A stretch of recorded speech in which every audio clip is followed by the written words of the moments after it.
What is going on, everyone? Griffin here, coming at you with some Mac gameplay, and today we're going to be talking about Rogue Company in 2024. What are our hopes and predictions for 2024 for Rogue Company? Let's head over and let's talk about it.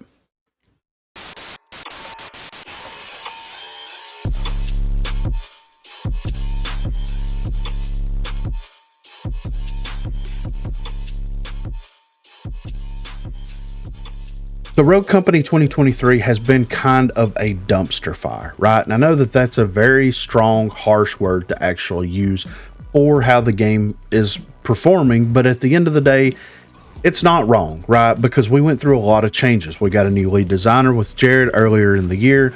Changes were being made for the better, in my opinion. There was a lot of changes and a lot of ambition behind that. And then about midway through the year, we did have the untimely, removal of Jared. Let's say that. The untimely removal of Jared from the Rogue Company team. And then they also merged the First Watch team with the Evil Mojo team, and now Evil Mojo is currently heading up the development and the longevity of Rogue Company, I guess you could say, right?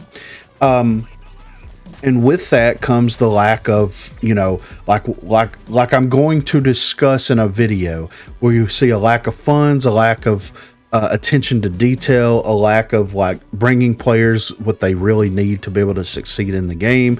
There's a lot of things that's happened in 2023.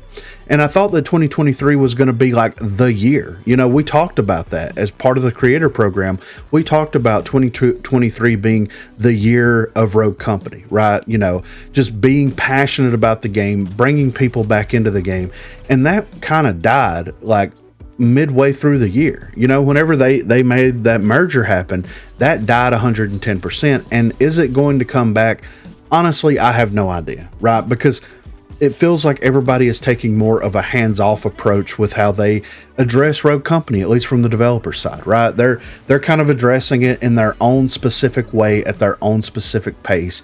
And at the end of the day, it is what it is. It sucks, it doesn't feel great, but it is what it is at the end of the day. And does that make me hopeful for 2024? It makes me hopeful that someone will recognize the inconsistencies and the shortcomings of the game and actually make legitimate strides to get it where it needs to go.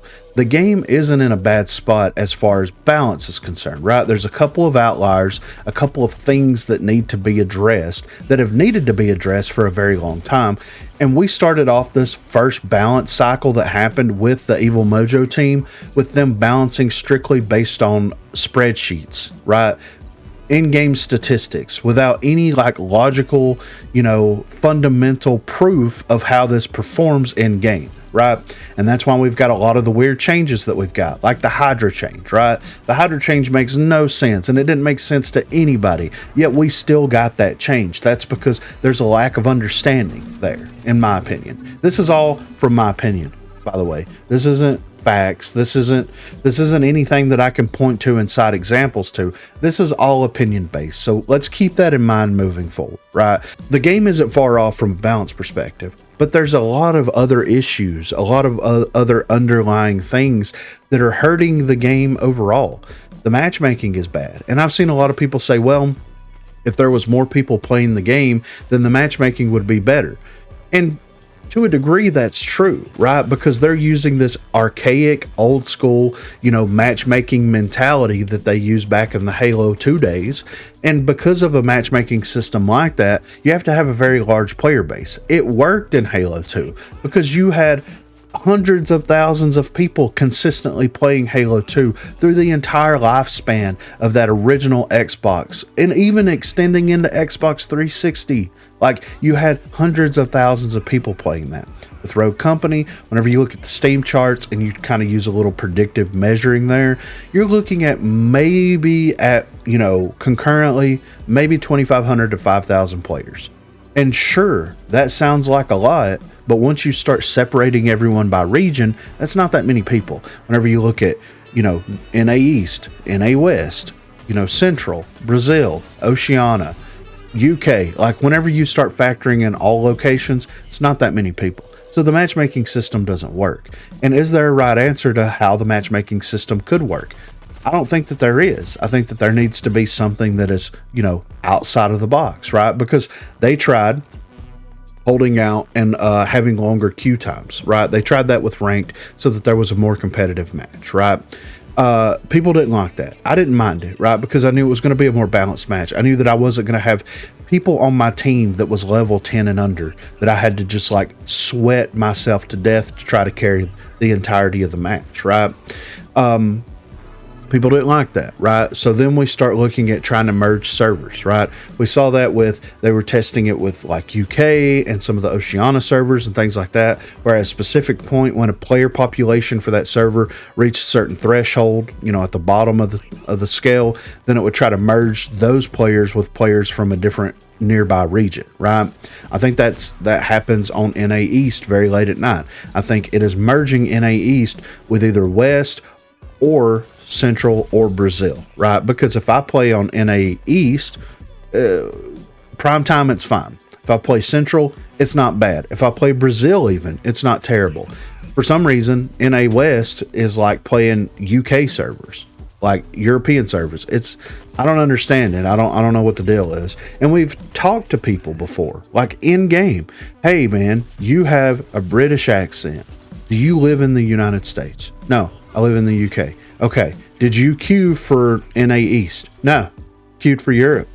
That doesn't work either, right? Because everybody's ping is going to be all over the place unless you give everybody the same ping, right? Unless you go in there and you're like, nope, everybody in this match, regardless of their connection and all that, they're going to be playing at 100 ping. And if you set that across the board, maybe that's a way to fix it. I have no idea, right? I'm not the guy that goes in there and fix it. I'm not employed by Evil Mojo, right? But there is a better way to do it.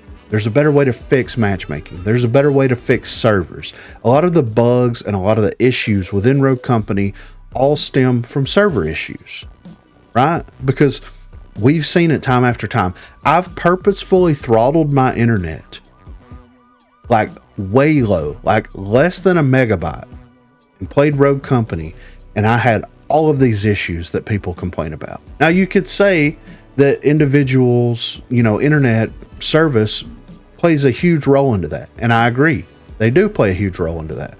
But the server should be doing the heavy lifting there, right? The server should be taking everybody's connection in and monitoring what their connections are and making adjustments as needed on the fly. That's what the server should be doing, right? But that doesn't happen whatsoever. So the servers need to be updated. There needs to be better servers, or at least more readily available servers scattered in various locations throughout the world. There should be multiple places within the United States alone that you should be able to queue into matches. Same thing with Europe, same thing with South America, same thing with Oceania, right? You have a huge area out there with an ocean that separates a very, very large area. But you're forcing all those people to queue together. So people from Australia are having to play against people from Japan and people in China and any of those other countries that are surrounding Australia. That's insane to me. You know what I mean? So there needs to be some time and funds invested in creating a better system for that, right? Biggest issues in the game absolutely are bugs, which are 99% server related. And then also matchmaking. You fix those, things are fine. Balance isn't terrible. They need to make changes where they need to make changes at. I'm honestly sick of running the night. I'm honestly sick of running the night. I'm sick of running the Sahara. I'm sick of playing against these specific weapons over and over. And they just released an update like a couple of weeks ago, maybe a month or so ago. And I'm already tired of this meta that they've created, right? I'm over it. I'm done with it. Let's get away from the metas. Let's balance the game. Let's balance the game so that we can introduce new weapons into the game, right? So that we can introduce new rogues into the game. And speaking of that, there needs to be a more consistent release schedule whenever it comes to content being brought into the game. Nobody knows when the next event pass is going to happen.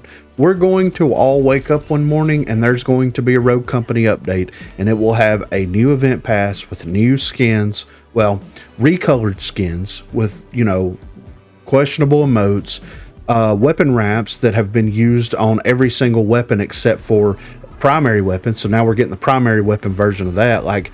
Yeah, we're going to wake up and that's going to happen. It's not good for anybody. I don't like playing a game where I don't know when the next round of content is going to come out.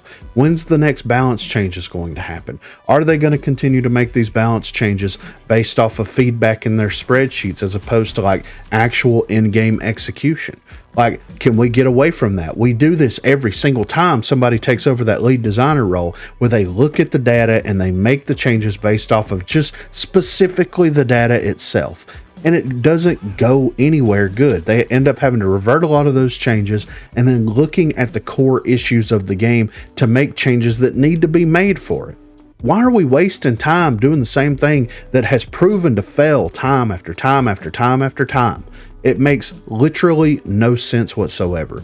But these are how the developers are doing it. I hope that Rogue Company in 2024 really course corrects itself, right? This limbo state from midway through 2023 up until when I'm recording this video, it sucks, and it's driving more players away from the game, right? Because people don't know what to expect. People don't know what's going to be happening with the game, if it's going to stick around. Are they going to sink their time and money into something that isn't going to be here in 2025? There needs to be a full course correction, right? They need to turn the ship all the way back around, and we need to head back the direction that we were heading the first half of 2023. At least in my opinion, that's what needs to happen.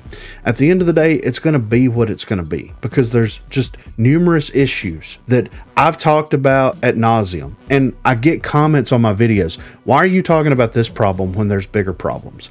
I'm sick of talking about servers, man. I'm sick of talking about how bad the servers are. I'm sick of talking about how the bugs affect the game. I'm sick of talking about the matchmaking. We've been talking about the same shit for 3 years, and I'm sick of talking about it. Honestly, either the developers are going to fix it or they're not. I'm done talking about that stuff. It's going to probably get worse before it gets any better, unfortunately. And since that team is so proud, they're not going to ask for any type of help from the community. I would love to do a 24-hour stream where all the revenue raised from that stream goes specifically to the developers to do something with the game, to make changes for the game, to get better skins put in the game. That's not going to happen. It's just not going to happen. We would all the creators and the people that are passionate about the game would love to contribute to the overall success of the game, but we're not put into a position to where we can do that. We're just not. And it sucks. The developers don't want to go out of their way. They don't want to look like they're taking money from their community, even though they're offering a free-to-play model where they take money from the community. It sucks, man. It absolutely sucks. But that's where I'm at with it. I'm hoping 2024 is the course correction year for Rogue Company. It may or may not be at the end of the day, but I really hope that we can at least steer the ship back into a direction that is like something that is exciting, right? I was super excited when Jared came on as part of the team. I was super excited about the ideas that he was playing with and some of the changes that he wanted to make. But hopefully 2024 will be the course correction year for Rogue Company. But be sure to let me know what you think in the comments down below. What do you hope happens in 2024? And like, what are your top 3 things that you personally hope that they will strive to make changes on? Is it matchmaking? Is it servers? Is it cosmetics? Is it balance? Is it more content, whether it be like rogues, weapons, etc., etc.? What do you hope happens? Be sure to let me know in the comments down below. Also, be sure to check that description for links to Facebook, Discord, and Twitter. Those are the places to contact me. If you haven't already, please be sure to like and subscribe to the channel. If you've already subscribed to the channel, then consider hitting that join button to become one of the 256 crew members. Lastly, on Thursdays and also on Sundays, I will be streaming here on YouTube, so if you are interested and available, please feel free to stop by and say hello there. Thanks for watching, guys. Shot. Got him. I thought I was gonna die doing that, but where's he at? God damn it, dude! He's on the stairs right here. He's on this side. Yeah, he's on. Other one's right here, right here. They're both right there. Yep. He's gonna try to pick him up. He's doing it.